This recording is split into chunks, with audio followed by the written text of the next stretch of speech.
ये बात डिटेल में जानने से पहले आप लोगों को कुछ बेसिक बातें पता होनी चाहिए साइक्लोहेक्सेन के बारे में, तो वो मैं आप लोगों को बता देता हूँ। तो साइक्लोहेक्सेन में दो फॉर्म एक्सट्रीमली एग्जिस्ट करते हैं, जिसको बोलते हैं चेर फॉर्म और बोट फॉर्म, जिसमें 99% of cyclohexane molecule are in chair form में ही रहना ज़्यादा प्रेफर करेंगे, क्योंकि वो मोस्ट स्टेबल फॉर्म है साइक्लोहेक्सेन का। अब यहाँ पर बात करते हैं इक्वाटोरियल और एक्सियल हाइड्रोजन एटम की। अब ये इक्वाटोरियल हाइड्रोजन किसे बोला जाता है कि जो भी हाइड्रोजन साइक्लोहेक्सेन का ये जो प्लेन है, ये जो प्लेन है, मान लीजिए ये प्लेन है, तो इस प्लेन में जो भी हाइड्रोजन लाई करेंगे, इसको हम लोग बोलेंगे इक्वाटोरियल हाइड्रोजन। मतलब कि वो जो प्लेन है उस डायरेक्शन में ही हाइड्रोजन होने चाहिए। यहाँ पर देख सकते हो, ये प्लेन की डायरेक्शन में ये हाइड्रोजन भी वैसे है, ये भी वैसा है और ये भी वैसा है।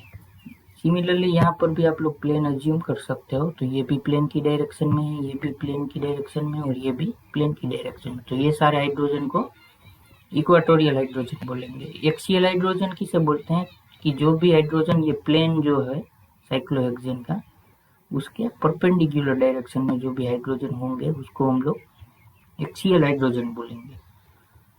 अब यहाँ पर ये देखिए, यहाँ पर अभी मैं आप लोगों को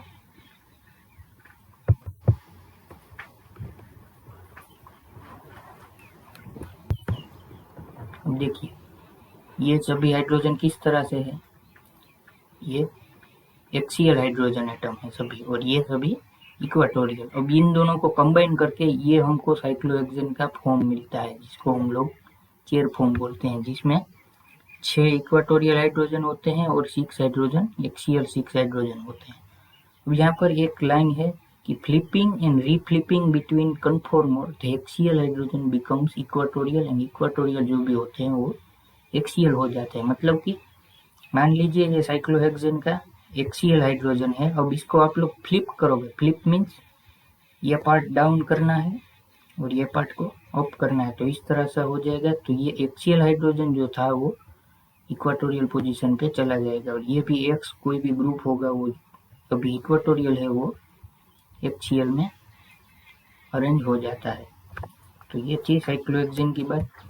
अब बात करते हैं चेर फॉर्म की कि चेर फॉर्म में क्या क्या होता है। तो चेर फॉर्म में आप लोगों को पता ही है कि 6 हाइड्रोजन एक्सियल होते हैं और 6 हाइड्रोजन इक्वाटोरियल होते हैं। ओके, और ये जो एंगल होता है, ये हाइड्रोजन एक्सियल और इक्वाटोरियल के बीच में ये एंगल होता है, वो कितना होता है 190 डिग्री एंड 28 मिनट का होता है ये एंगल। अब यहाँ पर एंगल स्ट्रेन भी नहीं होती है, टॉर्सनल स्ट्रेन भी नहीं होती है। ओके, क्योंकि ऑल हाइड्रोजन आर स्टेगर्ड में होते हैं। अब ये बात आपको कैसे पता चलेगी, अब यहाँ से आप लोग इस डायरेक्शन में देखोगे, यहाँ पर खड़े होके इस बॉन्ड को आप लोग देखोगे तो क्या होगा, ये इस तरह से दिखेगा। देख सकते हो कार्बन नंबर 5 और इसके पीछे कार्बन नंबर 6 है। तो ये देखिए, ये हाइड्रोजन क्या है, आपस में स्टेगर्ड फॉर्म में है। ये देख सकते हैं, कार्बन नंबर 5 से देखोगे तो कार्बन नंबर 6 आपको बैक साइड दिखेगा, यहाँ पर देख सकते हैं। तो ये हाइड्रोजन स्टेगर्ड फॉर्म में, इसी वजह से यहाँ पर कोई भी एंगल स्ट्रेन भी नहीं होता है और टॉर्सनल स्ट्रेन भी नहीं होता है। ओके, और यहाँ पर वांडर वाल्स रिपल्जन भी नहीं होता है, क्योंकि सभी हाइड्रोजन बहुत फार हुए हैं एक दूसरे से, इसी वजह से। सो टोटल एनर्जी इस फॉर्म की कितनी होती है, वो होती है यहाँ पर देख सकते हैं 4.8 किलो कैलोरी पर मोल होती है। ये है चेर फॉर्म की बात। अब हम बात करेंगे बोट फॉर्म के बारे में। देख सकते हो, अब ये क्या है, ये मैंने अभी आप लोगों को बोला है कि साइड व्यू देख सकते हैं, यहाँ पर ये हाइड्रोजन स्टेगर्ड फॉर्म में है, ये है चेर फॉर्म। यहाँ से यहाँ देखोगे ये कार्बन के थ्रू ये कार्बन पर, तो इस तरह से आपको मिलेगा। यहाँ पर देख सकते हैं हाइड्रोजन स्टेगर्ड फॉर्म में है। ये है न्यूमैन प्रोजेक्शन साइक्लोहेक्सेन का बेसिकली। अब देखिए बोट फॉर्म, बोट फॉर्म में क्या होता है। अब बोट फॉर्म प्रोड्यूस कैसे होता है, तो इस रिंग को यहाँ से उठाकर यहाँ पर खींचोगे तो इस तरह का कुछ आपको फॉर्म मिलेगा, जिसको हम लोग बोलेंगे बोट फॉर्म। ये बोट फॉर्म में देखिए तो C2 से C3 ये C2 से C3 और C5 से C6। ये बॉन्ड जो दो बॉन्ड है ये मैंने यहाँ पर दिखाई है, ये इक्लिप्स यूनिट है। अब इक्लिप्स किसे कहा जाता है ये देखिए। ये मिथाइल ग्रुप, अब ये बात तो मैंने बोल ही दी है अगले वीडियो में कई बार, इक्लिप्स किसे कहा जाता है। तो देखिए ये मिथाइल ग्रुप की एग्जैक्ट पीछे ये मिथाइल ग्रुप है, देख सकते हैं। तो इसको हम लोग इक्लिप्स पोजीशन बोलेंगे, यहाँ पर देख सकते हैं। तो क्या होगा, यहाँ से आप लोग देखोगे कार्बन नंबर 5 से और 6 की ओर, तो ये हाइड्रोजन और ये हाइड्रोजन दोनों इक्लिप्स फॉर्म में होंगे। सिमिलरली यहाँ पर भी ऐसा होगा। कार्बन नंबर 3 से देखोगे तो कार्बन नंबर 2 का हाइड्रोजन और ये 3 का हाइड्रोजन दोनों इक्लिप्स फॉर्म में होंगे। और C1 से C2, C1 से फिर C6 और C3 से C4 एंड C5 से C6, ये बॉन्ड है सभी, ये और ये और ये 1 2 और ये 1 6, ये सभी बॉन्ड है वो क्या है, गॉस पोजीशन पे है। अब ये गॉस किसे बोलते हैं, देखिए मान लीजिए ये मिथाइल ग्रुप और ये मिथाइल ग्रुप, बैक कार्बन का मिथाइल ग्रुप और ये फ्रंट कार्बन का मिथाइल ग्रुप के बीच में 60 डिग्री जब एंगल होता है तो इसको हम लोग बोलेंगे गॉस पोजीशन। तो देखिए यहाँ पर ये हाइड्रोजन और ये कार्बन नंबर 5 का हाइड्रोजन, यहाँ से आप लोग व्यू करोगे तो ये बैक साइड का कार्बन हो गया 5 नंबर का। तो ये हाइड्रोजन और ये हाइड्रोजन के बीच में कुछ इस तरह से 60 डिग्री का एंगल होगा जिसको हम लोग बोलेंगे गॉस। तो ये सभी कार्बन में है, यहाँ पर देखिए सभी मीन्स 1 से 2 में, 1 से 6 में, 3 से 4 में और 5 से 4 में, ये सभी हाइड्रोजन गॉस फॉर्म में है। अब यहाँ पर इक्लिप्स बॉन्ड है, यहाँ पर 2 बॉन्ड, ओके।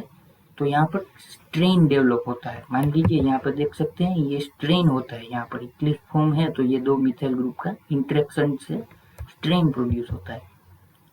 और दूसरी बात ये है कि यहाँ पर ये जो हाइड्रोजन है, ये कार्बन नंबर 4 के हाइड्रोजन और कार्बन नंबर 1 के हाइड्रोजन, ये दोनों के बीच में इंटरेक्शन होता है और इस हाइड्रोजन को फ्लैग पोल हाइड्रोजन कहते हैं। ये दोनों हाइड्रोजन काफी करीब होते हैं, यहाँ पर पिक्चर में मैंने दिखाया नहीं है मगर काफी करीब होते हैं, ओके। तो इसी वजह से वान डेर वाल्स रिपल्सन डेवलप होता है। तो ये एनर्जी इसकी है वो 1.3 किलो कैलोरी पर मोल इंक्रीज हो जाती है, किसके कंपैरिजन में, चेयर फॉर्म के कंपैरिजन में। तो हम लोग यहाँ पर अभी टोटल एनर्जी की कैलकुलेशन करेंगे, यहाँ पर देखना ध्यान से।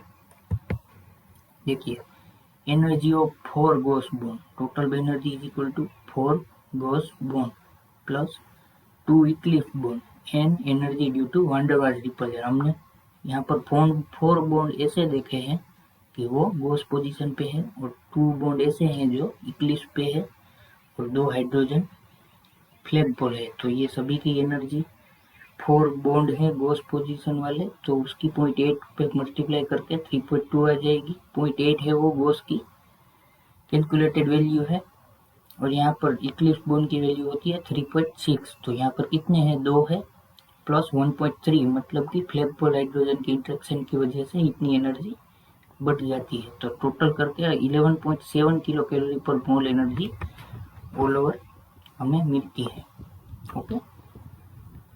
तो ये जो बोट फॉर्म है ये क्या है, इंटरमीडिएट फॉर्म है, किसके बीच में, 2 चेयर के फॉर्म में। 2 चेयर फॉर्म का जो भी फ्लिपिंग होता है उसका इंटरमीडिएट है, वो मैं कैसे बता सकता हूँ। यहाँ पर देखिए ये 1 चेयर फॉर्म है, अब इसका फ्लिपिंग कैसे होगा, ये अनोथर चेयर फॉर्म है। तो यहाँ से यहाँ तक पहुँचने के लिए ये सारे जो कन्वर्जन है ये हाफ फॉर्म में चला जाएगा, उसके बाद ट्विस्ट बोट, उसके बाद ट्रूली बोट जो हमने डिस्कस किया वो, उसके बाद फिर से ट्विस्ट बोट में जाएगा, उसके बाद फिर से हाफ चेयर में जाएगा और उसके बाद फाइनली हमको इसका फ्लिप फॉर्म यहाँ पर हमको मिलेगा। तो ये सारी बात कन्वर्जन में जो भी एनर्जी चेंज होती है, जो भी फॉर्म इसके डेवलप होते हैं उसकी हम लोग यहाँ पर डिस्कस कर रहे हैं। ये बोट फॉर्म की डिस्कशन पूरी हुई, तो अब बात करते हैं ट्विस्ट बोट फॉर्म की। ये ट्विस्ट बोट फॉर्म क्या होता है, मान लीजिए हमारे पास ये बोट फॉर्म है। अब ये है 3 नंबर का कार्बन को इस तरफ खींचना होगा, यहाँ पर देखिए ये ये देख सकते हैं बोट फॉर्म में क्या था, ये 3 नंबर का कार्बन यहाँ पर था, तो इसको खींचने से यहाँ पर देखिए, इसको ऐसे खींचोगे तो 5 नंबर का कार्बन अंदर चला जाएगा। सिमिलरली यहाँ पर भी ऐसा होगा, इसको खींचने से 6 नंबर का कार्बन अंदर चला जाएगा। तो यहाँ पर देख सकते हैं, तो हमको ट्विस्ट बोट फॉर्म मिलेगा।